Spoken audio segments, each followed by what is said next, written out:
இந்த கர்நாடகாவில் நான் ஒரு கேள்வி கேட்குறேன். உன் ஆட்டமெல்லாம் வந்து வெறும் மைசூரோட நின்று போகுது. அதுக்கப்புறம் தார்வாரு, ஹூப்ளி அந்த பக்கம்லாம் போனாக்கா மராத்தி தாங்கிறான். உனக்கு எனக்கு சம்மந்தம் இல்லைங்கிறான். கொங்கணி கூட பேசுவாங்கல்ல சார். கொங்கணி என்னுடைய அனுபவத்தை சொல்கிறேன் கேளுங்கம்மா. எங்களுடைய இதுக்கு வந்து எக்ஸாமினர்ஸ் வருவாங்க மெடிக்கல் காலேஜுக்கு. பொதுவாக வந்து மணிப்பால் யூனிவர்சிட்டியிலேருந்து மைசூர் யூனிவர்சிட்டியிலேருந்து எக்ஸலன்ஸ் வருவாங்க.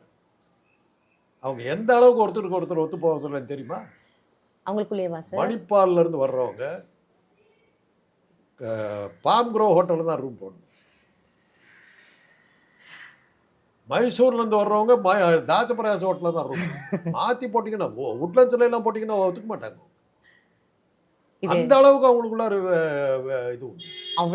அவ்வளவு வேகம் உண்டு அவங்களுக்கு.